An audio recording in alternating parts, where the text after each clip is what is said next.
la Constitución mexicana fue la española de Cádiz de 1812, Los sentimientos de la nación por José María Morelos y el Decreto Constitucional para la Libertad de la América Mexicana o Constitución de Apatzingán de 1814.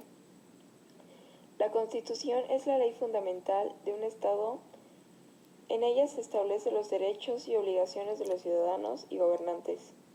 Es la norma jurídica suprema y nadie puede estar sobre ella. La Constitución es la soberanía del pueblo y es la obra del Congreso. Entre los antecedentes tenemos la Constitución de Cádiz de 1812. Esta Constitución no contenía un apartado especial que reconociera los derechos humanos. Sin embargo, varios de ellos, como la igualdad, la libertad, la seguridad jurídica, la propiedad y algunos derechos políticos y otros en materia educativa, podían ser identificados de manera dispersa a lo largo del texto. Constitución de 1814, también conocida como la Constitución de Apatzingán y oficialmente titulada Decreto Constitucional para la Libertad de la América Mexicana. Este documento fue inspirado en los sentimientos de la nación de José María Morelos y Pavón. Recoge además los principios de la Constitución de Cádiz y del modelo liberal democrático de la Constitución francesa, y reconoce los derechos laborales, además de los derechos humanos mencionados en Cádiz. Constitución de 1824. El contenido de esta Constitución gira en torno a la organización y división del poder del Estado. No tuvo un apartado especial para el reconocimiento y tutela de los derechos, ya que delegaba a las constituciones locales de su enunciado. Se titulaba Derechos y obligaciones de los mexicanos y habitantes de la República, y reconocía los derechos de nacionalidad, igualdad, libertad, propiedad, seguridad jurídica y derechos políticos. Sin embargo, seguían sin ser reconocidos los derechos a la libertad de culto y de creencias, y continuó la obligatoriedad de la religión católica impuesta desde la Constitución de 1824, Acta Constitutiva y de Reforma de 1847. Durante la intervención norteamericana se declaró la vigencia nuevamente de la Constitución de 1824, de carácter federalista, y se le adiciona el Acta Constitutiva de la Reforma del 21 de mayo de 1847. La trascendencia de ello fue la implementación a nivel federal del juicio de amparo como un control de garantía de los derechos humanos. Cabe mencionar que desde 1841 esta figura ya había sido propuesta a nivel local en el estado de Yucatán y originalmente en las bases orgánicas de la República Mexicana. Algunas de las características más resaltantes de esta Constitución son las siguientes. Esta Constitución posee un total de 136 artículos que se dividen en dos grandes grupos, la parte dogmática y la parte orgánica. En la parte dogmática se establecen los derechos y las libertades de todos los ciudadanos mexicanos. Por otro lado, la parte orgánica establece todo lo relacionado a la organización y a los poderes públicos y sus competencias, y a la forma de gobierno federal. La segunda característica es que da al país la forma de una república representativa, democrática y federal. En el artículo 40 se establece que el pueblo mexicano se constituye en una república representativa, democrática y federal. Otra de las características de esta Constitución es que prohíbe la reelección presidencial. El artículo 83 de la Constitución establece que bajo ningún motivo y en ningún caso el ciudadano que haya ejercido la función de presidente de la República podrá volver a ejercer ese cargo. Establece igual un Estado laico. La Constitución mexicana, basándose en el respeto a la libertad de culto imperante en el país, establece en su artículo 3 que la educación impartida en el Estado se mantendrá completamente ajena a cualquier doctrina religiosa. También establece la pena de muerte de manera regulada.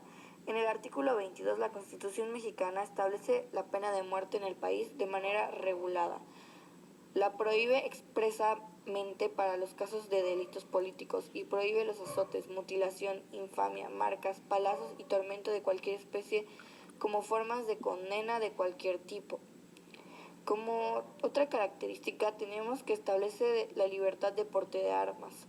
En el artículo 10 se establece que los habitantes de los Estados Unidos mexicanos tienen el derecho a poseer y utilizar armas en su domicilio con el fin de protegerse y garantizar su legítima defensa. Sin embargo, la posesión de armas está regulada por la ley, en donde se establecen un conjunto de condiciones, requisitos y límites al uso y porte de armas por parte de la ciudadanía. Característica tenemos que enfatiza la igualdad ante la ley entre el hombre y la mujer. En el artículo 4, esta Constitución establece que la mujer y el hombre son iguales ante la ley y por tanto ambos deben garantizarse plenamente el goce de sus derechos y deberes sin ningún tipo de discriminación. La soberanía se refiere al ejercicio de autoridad en un cierto territorio. Esta autoridad recae en el pueblo, aunque la gente no realiza un ejercicio directo de la misma, sino que delega dicho poder a sus representantes. La soberanía significa independencia, es decir, un poder con competencia total. Este principio señala que la Constitución es el fundamento o la base principal del ordenamiento jurídico, por lo que no puede existir norma que esté por encima de esta. Conceptualmente, el término remite a la racionalización jurídica del poder político, o sea, la transformación del poder de hecho en poder del derecho. Las principales características que describen a la soberanía es que es absoluta, perpetua, indivisible, inalienable e imprescriptible. Es absoluta porque define a un poder originario que no depende de otros ni está limitada por las leyes. Es perpetua porque su razón trasciende a las personas que ejercen el poder y, a diferencia de lo privado, es imprescriptible e inalienable. Según la Constitución Política en México, la soberanía reside esencial y originalmente en el pueblo. Todo poder público dimana del pueblo y se instituye para beneficio de éste. También abunda que el pueblo ejerce su soberanía por medio de los poderes de la Unión, en los casos de la competencia de estos y por lo de los estados y la Ciudad de México en lo que toca a sus regímenes anteriores, en los términos respectivamente establecidos por la Constitución Federal y particulares de cada estado y de la Ciudad de México. Es un hecho que gracias a la profunda convicción de los grandes héroes y caudillos mexicanos se obtuvieron grandes logros que dieron origen a nuevas leyes para establecer la soberanía de nuestra nación, con todo lo que esto significa y sobre todo de las consecuencias de estos grandes logros obtenidos en las luchas armadas de México, la libertad, el bienestar y el orden para nuestra nación. Sin embargo, el papel que ha estado cumpliendo la ciudadanía mexicana en el contrato social dista mucho de la idea original de la voluntad popular y de los ideales de los héroes mexicanos. Todos los logros y beneficios obtenidos por los grandes héroes y las luchas armadas ocurridas en México no significan nada si la ciudadanía no cumple con el papel que le corresponde en el contrato social.